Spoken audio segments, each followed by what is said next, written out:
제가 지난주에 광고 드린 대로 저희가 어린이 주일을 따로 안 하려고 했는데 이제 한국 교회가 다 어린이 주일로 하니까 오늘 어린이 주일로 하여서 창세기 말씀 말고 오늘 디모데 후서 말씀을 준비했고요. 이제 저희가 다음 주에 우리 어린이들은 따로 복음 축제 해가지고 10시에 예배를 따로 하고 아이들 좀 선물도 챙겨주고 할 계획을 가지고 있습니다. 우리 아이들을 위해서 기도해 주시기를 바랍니다. 오늘은 어린이 주일입니다. 우리 어린이들이 이 악한 세상을 살면서 거룩하게 살았으면 좋겠습니다.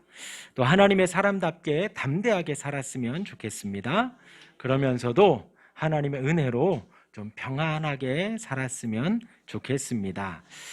우리 교회는 이제 다음 주 16일 날 이제 주일학교 복음 축제를 하면서 어린이날을 좀 기념을 따로 별도로 할 예정이고요. 그런데 이제 오늘 한국 교회가 전체적으로 어린이 주일을 지키기 때문에 오늘 이제 어린이 관련 말씀을 준비했고요. 떡을 준비하려다가 우리 어린이들은 떡을 안 좋아합니다. 그래서 빵을 좋아하는데 빵도 제가 들은 정보에 의하면 어르신들은 단팥빵을 좋아하시는데 우리 어린이들은 슈크림빵을 좋아합니다. 그래서 오늘은 슈크림빵을 20개를 준비했습니다. 그래서 좀 양해를 해주시고요. 근데 그 중에 단팥빵도 5개 있습니다. 그러니까 한번 잘 골라보시면 단팥빵이 나오고, 뭐 이제 하여튼 광고 드렸으니까 좀 더 드리면 오늘 어른들은 각 가정마다 상추를 한 봉지씩 가지고 가시게 될 겁니다. 우리 김강수 성도님이 노지에서 상추를 따셨어요. 그래서 이번에 혹시 그러니까 이번에 2번째로 따신 거라 상추가 조금 더 큽니다. 그리고 어제 저녁에 비 오는 중에 따서 그 상추가 조금 흙이 좀 묻어 있고 조금 이렇게 달팽이가 혹 있을 수도 있어요. 오늘 고른다고 골랐는데 양해해 주시기를 바랍니다. 아무튼 저녁 이따 가실 때 가정당 한 봉지씩 가져가시면 되겠습니다. 아무튼 우리 어린이들이 믿음으로 자랄 수 있도록 또 주일학교가 이제 우리 아이들로만 작년 1년을 보냈는데 이렇게 좀 왔습니다. 좀 든든하게 세워질 수 있도록 기도해 주시기를 바랍니다. 오늘 이제 디모데서는 바울이 에베소에서 목회하는 디모데에게 보내는 편지입니다. 목회자의 자질에 대해서 언급을 하고 그래서 목회서신이라고도 불립니다. 사도 바울이 그의 사랑하는 동역자이고 믿음의 후계자인 디모데를 위로하고 또 그의 믿음 생활을 격려하기 위해서 쓴 책입니다. 오늘 본문 말씀은 저희가 읽었는데 뭐 나쁜 말이 없습니다.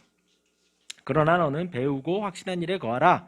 내가 누구에게서 배운 것을 알고 있는데 어려서부터 성경을 알았고 그 성경은 예수 그리스도의 믿음을 갖게 하고 구원에 이르는 지혜를 갖게 하고 책망과 바르게 함과 의로 교육에 유익하다. 성경의 중요함에 대해서 이야기를 합니다.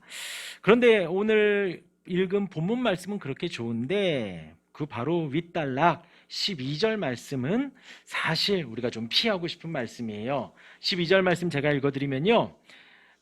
무릇 그리스도 예수 안에서 경건하게 살고자 하는 자는 박해를 받으리라. 그리고 13절에 악한 사람들과 속이는 자들은 더욱 악하여져서 속이기도 하고 속기도 하나니 하였습니다. 우리 성경은 진실이죠. 성경은 아멘입니다. 그렇기 때문에 오늘 이 말씀대로 우리가 예수 안에서 경건하게 살고자 하면 하나님의 말씀을 따르고 하나님을 사랑하고 하나님 안에서 거룩하게 살아가고자 한다면 사실 우리는 그 다음에 경건하게 살면 복받고 건강하고 만사형통했으면 좋겠다라는 게 우리의 아멘인데 그렇게 지금 성경은 말하고 있지 않습니다. 경건하게 살면 핍박을 당하게 된다는 거예요. 그 핍박은 외적인 손해를 당할 수도 있다는 것입니다. 오해를 받을 수도 있고 손가락질을 당할 수도 있고요. 육적으로 어떤 피해를 당할 수도 있고 물질적 손해를 당할 수도 있습니다. 그 모든 것을 핍박이라고 합니다. 그리고 적어도 그런 핍박은 또 혹여나 하나님 은혜 가운데 피할 수도 있겠지만 내적인 갈등은 또한 계속해서 생기게 되는 것이죠.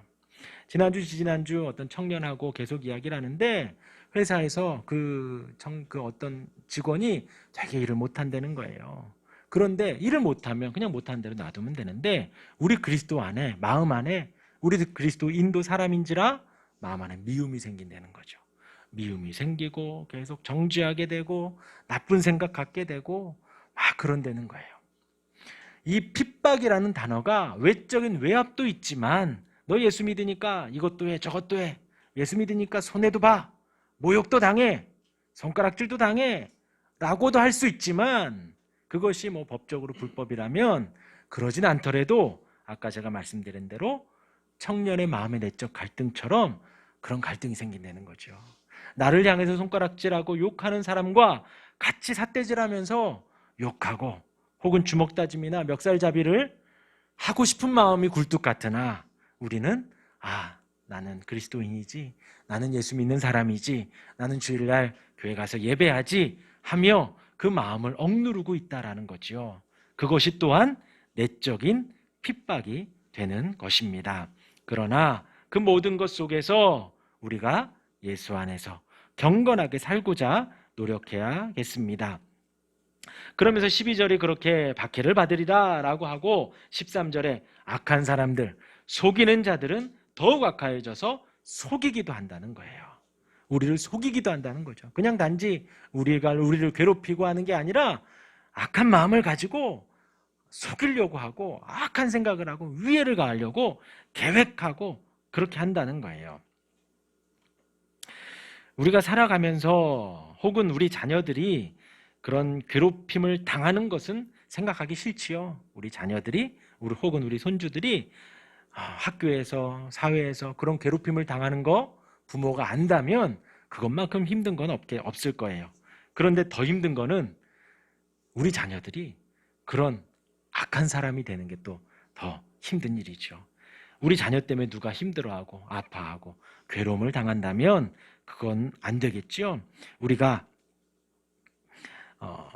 그렇게 기도해야겠습니다. 핍박을 당할 수 있죠.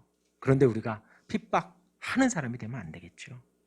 우리가 다른 사람 때문에 예수 믿는다는 이유로 손해를 보고 어려움을 당하고 더 가깝게 갈 수 있는 거 멀리 돌아갈 여러 가지 상황 속에 그 반대의 상황이 되면 안 되잖아요.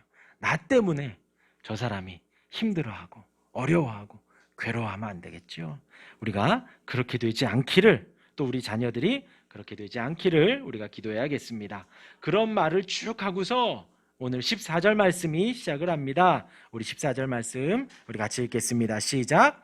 그러나 너는 배우고 확신한 일에 거하라. 너는 내가 누구에게서 배운 것을 알며. 그런 힘든 일들, 어려운 일들 있지만 핍박을 당하기도 하고 속이기도 하고 악한 일을 하지만 너는 배우고 확신한 일에 거하라는 거예요. 그런 손해가 있더라도, 핍박을 받더라도, 악한 일에 또 속임을 당하는 일을 당하더라도 배우고 확신한 일에 거하라는 것입니다. 여기에서 이제 디모데이죠, 지금. 그러나 너는, 바울이 지금 너라는 게 디모데이고 또 우리들입니다. 근데 이제 디모데는 기본적으로 이 진리들을 누구한테 배웠냐? 할머니 로이스와 어머니 유니게로부터 배웠습니다. 꼭 기억하시기 바랍니다. 여기 계신 분들은 다 부모님이세요. 우리의 자녀들을 그 성경으로 가르쳐야 합니다. 그리고 그 할머니와 어머니로부터 성경을 배우고 그 성경의 기초에 기독교적 교리를 바울에게서 체계적으로 배웠습니다. 제가 얼마 전에도 말씀드렸지만 우리의 인생의 목표 속에서 그것을 꼭 가지고 있어야 돼요. 내가 내 자녀에게, 내 손주들에게 뭐 밥 해주고 용돈 주는 거 좋지만 성경을 가르쳐 줄 수 있는 부모가 되고 성경을 가르쳐 줄 수 있는 보호자가 되어야겠다. 야, 맨날 오면 일로 와, 밥 먹어. 밥 먹었으니까 어서 가. 그러지 마시고 오셔서 성경 이야기도 하시고 성경을 가르쳐 주실 수 있는 그런 부모님들이 다 되시기 바랍니다. 지금 디모데가 바울을 만나서 예수님이 구원자이고 예수님이 유일한 그리스도임을 배웠어요. 그런데 그것의 기초에 어머니와 할머니로부터의 성경 교육이 있었던 것입니다. 바울이 지금 그거를 꼭 집어주는 거예요. 너는 배우고 확신한 일, 어려서부터 부모 엄마로부터 할머니로부터 배운 그 성경의 말씀, 그리고 바울로부터 배운 기독교적 기본적 교리, 그 확신한 일에 거하라는 거예요. 계속해서 끝까지 그 상태를 유지하며 머물러 있으라는 것입니다. 왜냐하면 당시 성도들 중에서 하나님 주신 믿음을 가지고 우리 소위 말하는 첫사랑이라 그러죠. 그 감격 속에서 살다가 다시 옛날에 거하던 불의와 이단의 가르침에 빠지는 경우가 있었다는 거예요. 혹은 유대인 기독교인들 중에서 자신들이 평생에 배웠던 율법, 그런데 이제 율법은 다 폐하여지고 그리스도로부터 새로운 새 계명이 시작이 됐잖아요. 그런데 그것을 쫓다가 다시 이거 좀 아닌 것 같아, 율법으로 쫓는 유대인들이 있었다는 것이죠. 그러니까 바울이 말을 하는 겁니다. 끝까지 그 상태를 유지하라는 거예요. 예수님을 믿고 예수님을 따르고 처음에 하나님이 주셨던 그 감격적인 은혜, 그것을 끝까지 유지하며 지켜라 라는 것입니다. 그러면서 이제 15절에 또 어려서부터 성경을 알았나니, 또 이야기를 하죠. 어려서부터 이 디모데가 성경을 알았습니다. 뭐 늦지 않았어요. 여러분들의 자녀들에게 성경을 꼭 가르치시기 바랍니다. 그리고 손주들에게도 성경을 꼭 가르치시기 바랍니다. 그냥 같이 읽기만 하셔도 돼요. 읽기만 하시고 무슨 내용인 것 같아? 그래, 엄마는 이런 것 같아. 할머니는 이런 내용인 것 같다. 손주야, 손자야, 손녀야, 이 내용이 성경에 기록되어 있네. 우리는 하나님을 잘 섬기자 할 수 있는 그런 여러분들이 되시기를 바랍니다. 여기 나오잖아요. 어려서부터 성경을 알았다. 어디서 배웠겠어요? 어디서? 그런데 이제 이 어려서부터 성경을 알았다, 이제 17세기, 16세기, 17세기에 기독교가 한창 부흥일 때, 그때 각 가정에 이런 일들이 또 있었어요. 신앙으로 우리 아이들을 키워야지. 5살, 6살이 되면 아이들이 이미 성경을 많이 알았습니다. 그리고 우리 청년들이 배우는 웨스트민스터 소유리 문답, 그것도 이미 어렸을 때 다 암송시키고 가르쳤었어요. 막중한 사명감을 가지고 성경을 가르치시기를 바랍니다. 또 어려서부터 성경을 알았나니, 어려서부터, 이 어려서의 말씀은 유아를 의미합니다. 혹은 복중에 있는 아이도 이야기를 해요. 그러니까 아이가 막 응애 한다고 해서 전혀 못 알아듣는 게 아니에요. 그 아이들에게도 충분히 가르칠 수 있습니다. 복중에 있는 아이까지도 이 유아라는 단어가, 원어가 의미를 한다는 거예요. 그러니까 임신에 있었어도 계속 찬송 불러주고 말씀 읽어주고 하는 게 의미가 있다는 거죠. 응애 아무 말 못하는 아이에게도 그렇게 가르쳐줄 수가 있다는 것입니다. 그 어려서부터 알았던 그 성경은 능히 이제 우리에게 어떠한 은혜를 주시느냐? 첫 번째로 성경은 능히 믿음을 준다라고 하고 있습니다. 성경은 믿음이 생기게 합니다. 우리가 지금 배우고 있는 창세기, 아브라함을 우리가 알고 있지요. 하나님이 아브라함을 택하시고 영광을 보이시고 약속을 하시면서 믿음이 생기게 하셨습니다. 결코 아브라함이 의로워서, 아브라함이 우리보다 더 나은 것이 있어서 믿음이 떡하니 믿음을 가진 것이 아니라, 아브라함의 노력으로 가진 게 아니라, 말씀드렸지만 가장 죽음의 가정이고 무자한 자식이고 저주받은 집안 속에서 하나님이 영광의 하나님을 보여주시고 말씀하시고, 이제 너에게 저 별과 같이 많은 자녀를 허락할 거다 라는 약속 속에서 아브라함이 이제서야 하나님을 믿었다라고 고백하고 있지요. 성경이 마찬가지입니다. 성경 66권이 우리에게 늘 말하는 거예요. 하나님의 영광이 얼마나 큰지, 이 세상이 얼마나 악한지, 나 또한 얼마나 악한지, 그런데 거룩하신 하나님이 나를 택하셔서 나를 부르시고 인도하시고 그 영원한 하늘나라로, 영원한 천국으로 우리를 이끌어 가시는 그 은혜를 보여주시고 듣게 하시는 거예요. 그리고 비로소 우리로 여호와를 믿으니, 구주를 믿으니 그 믿음을 주시는 것입니다. 그런데 그 텍스트로 성경이 믿음을 주시기에 능하다라는 거예요. 할렐루야. 진짜 아멘이에요. 이 세상은 그 어떤 텍스트도 그 어떤 책도 우리에게 믿음을 줄 수가 없어요. 오직 성경만이 우리에게 믿음을 줄 수가 있습니다. 이어서 믿음으로 말미암아 구원에 이르는 지혜를 주십니다. 하나님께서 우리에게 믿음을 주시고 그 믿음으로 말미암아 구원에 이르는 지혜까지 우리에게 주십니다. 하나님을 예수님이 우리의 유일한 구원자라고, 예수님만이 나를 용서해 주시고 나를 정결케 하시고 하나님과의 유일한 다리 역할을 하시는 유일한 중보자라는 그 구원자 예수님을 믿는 그 지혜가 있도록 하나님이 성경을 통해서 우리에게 허락하십니다. 그리고 이어서 그 모든 성경은 하나님의 감동으로 되었다라고 하였습니다. 이 하나님의 감동이라는 단어가 하나님께서 호흡하신다, 하나님이 직접 말씀하셨다라는 거예요. 그래서 하나님의 영감, 절대 영감을 의미합니다. 그런데 이제 자유로운 신학자들 속에서 이제 그런 말을 합니다. 이 성경이 사람이 썼는데, 그리고 지금은 인쇄술이 발달해서 쭉쭉쭉쭉쭉 똑같이 나오지만 예전에는 서기들이 앞에서 한 사람이 부르면 받아 쓰는 일들을 했는데 어떻게 이 성경이 무오하게 오류가 없이 우리에게 주어질 수 있겠나라고 이야기를 하죠.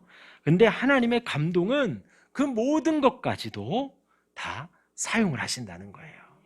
어떤 사람의 실수, 어떤 사람이 쓰다가 뭐 졸거나 뭐 펜이 이렇게 삐쭉 나가거나 여러 가지 상황 속에서 하나님이 지금의 이 완전한 무오한 성경을 우리에게 주셨다는 거예요. 그 모든 것까지 하나님의 그 지혜가, 하나님의 은혜가 성경을 우리에게 주시도록 허락하신 것입니다. 그래서 모든 성경은 하나님의 감동으로 된 것으로 성경이 무엇에 능하냐? 이어서 교훈과 책망을 한다는 거예요. 교훈은 하나님의 복음의 진리를 우리가 배우는 것을 교훈이라고 합니다. 그리고 책망은 유죄 판결을 의미하는 것으로서 잘못된 교리나 행동의 오류를 바로잡는 거예요. 그래서 이단자들의 이제 뭐 거짓 그런 교리들, 그런 것들을 밝혀내는 것을 말하지요. 그것이 이제 책망이에요. 하나님을 알아가는 것이 교훈이고 우리의 모습의 어떤 잘못된 부분들을 깨닫는 게 책망입니다. 성경은 그것을 우리에게 가르쳐 준다는 거예요. 그래서 저는 뭐 계속 이렇게 이야기하지만 또 혹은 어떤 목사님들이 계속 말씀을 하지만 어느 날 어느 단어가 나에게 감동을 주기도 합니다. 혹은 나에게 회개를 주기도 합니다. 하나님이 책망하시는 거예요. 그런데 결코 우리처럼 책망하지 않죠. 너 오늘 아침에도 막 한참 씨름을 했네요. 밥 먹어라, 밥 먹어라. 밥 안 먹으면 앞으로 뭐 초콜릿 안 사줄 거다. 뭐 협박을 하고 막. 우리는 그렇게 하지만 하나님은 사랑과 인자의 음성으로 우리에게 책망하시지요. 그렇게 해서 하면 안 될 것처럼 우리 마음 안에 그렇게 해서 하면 큰일 날 것처럼 혹은 내가 잘못 가고 있었구나 뒤통수한테 딱 맞는 것처럼 깜짝 놀라게도 혹은 눈물을 흘리게도 우리에게 책망을 주시지요. 성경이 그러하기에 능하다라는 것입니다. 이어서 바르게 함과 의로 교육하기에 유익하다라고 했습니다. 여기서 바르게 하다라는 것은 추를 바로 세우다. 예전에는 건물을 지을 때 이렇게 위에서부터 추를 세웠죠. 혹은 무게를 잴 때 지금은 전자저울이 있지만 이렇게 추를 세워서 기준을 삼아서 무게를 쟀습니다. 그 저울의 0점을 맞추는 혹은 건축에 이렇게 그 기준을 세우는 추, 그것처럼 이 성경은 바른 진리의 믿음의 기초가 된다는 거예요. 성경의 기초를 바로 세우는 것, 그것이 바로 의로 바르게 함이라는 것이죠. 하나님의 말씀이 우리의 인생에 바르게 하는 추가 된다는 거예요. 기준이 된다는 것입니다. 그래서 이제 오늘 원래 이제 창세기 16장 말씀을 드리려고 했던 건데 15장은 하나님이 아브라함과 되게 은혜로운 장이었어요. 하나님과 아브라함과 대화하고 하나님, 내가 그 하나님 약속을 어떻게 알겠습니까? 일로 나와봐라. 별 보여주고 막 은혜로운 믿음의 장이었습니다. 약속하고 이렇게 그 염소와 양을 잘라서 그 사이로 횃불이 지나가는 하나님의 주권적인 언약을 세우는 은혜로운 장이었어요. 근데 바로 16장에 아브라함이 실수를 해요. 실수를. 사라도 실수를 합니다. 그리고 그의 여종 하갈도 실수를 해요. 사람의 실수가 나와 있어요. 그런데 이제 우리는 그냥 생각하는 게 그거예요. 사라가 아브라함에게 내가 지금 이 나이 먹도록 얘기를 못 가지니 나는 안 될 거, 나는 이미 늦었으니 하갈을 데리고 가서 자녀를 낳게 하십시오. 그러면 그 자녀가 우리 자녀가 되지 않겠나. 왜냐하면 그 약속하고 이미 10년이 지났거든요. 그러니까 사라의 생각에서는 이미 그럴 수 있어요. 그리고 그때 당시 문화 속에서 첩이라든지 혹은 이렇게 남의 아이를 이렇게 입양하는 거, 그것이 그냥 통상적으로 가능했다는 것이죠. 그런데 그 사례의 제안 자체가 하나님 허락하신 아름다운 가정을 깼다라는 것이죠. 그리고 그것에 아브라함도 동조를 하고요. 그리고 그렇게 임신한 하갈도 사례를 무시하는 자기가 여종인데도 불구하고 무시하는 또 잘못을 저지르게 됩니다. 그런데 지금 그 16장의 말씀을 칼빈도 똑같이 그 부분을 지적을 해요.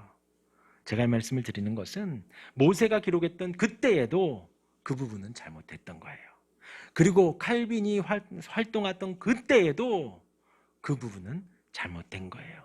사례가 하갈을 이렇게 넣으면서 나에게 아들을 달라하라. 그 부분은 그때에도 잘못됐다는 것입니다.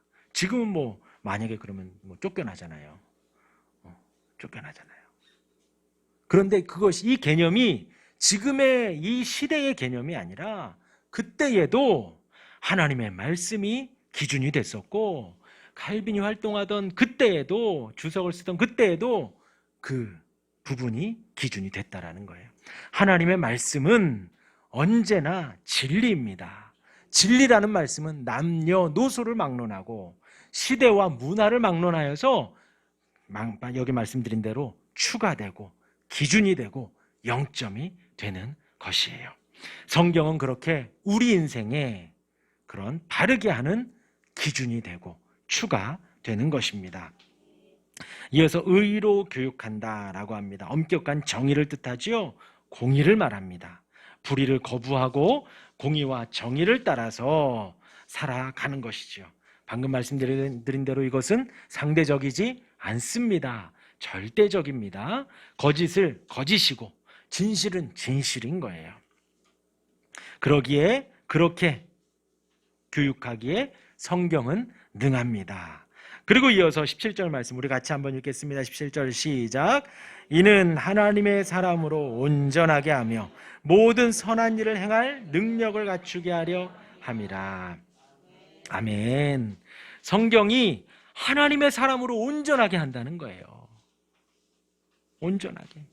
우리가 계속해서 고민하는 게 그거잖아요. 나는 교회를 다니는데, 나는 기도하고, 나는 나름대로 신앙생활을 하는데 세상 사람과 다른 게 없는 것 같아. 난 하나님의 사람 아닌 것 같아. 그런 고민 늘 하죠, 우리가.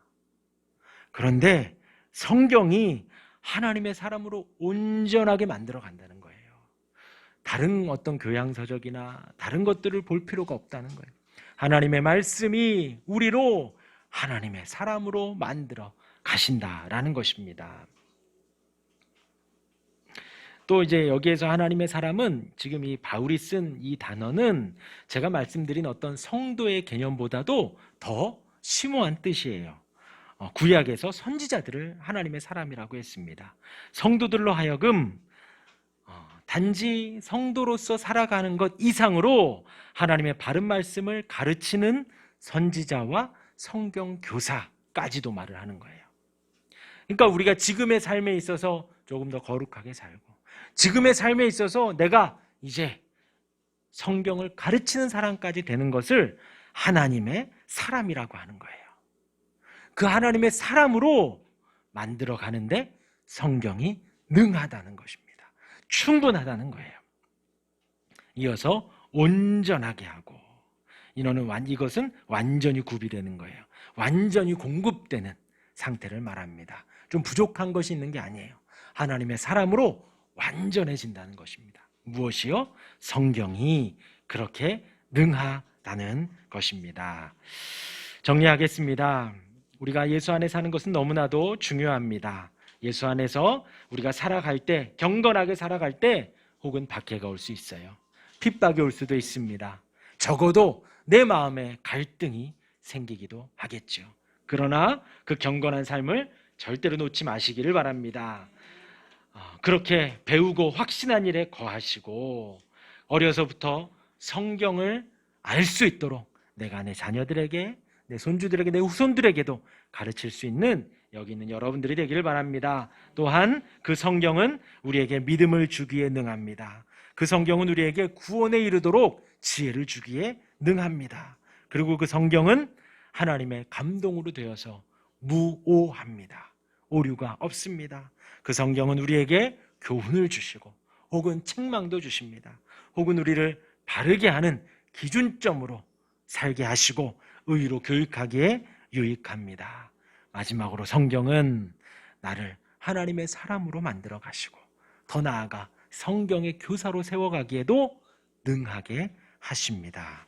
그 은혜를 온전히 누리는 저와 여러분들이 되기를 주님의 이름으로 축원합니다. 아멘.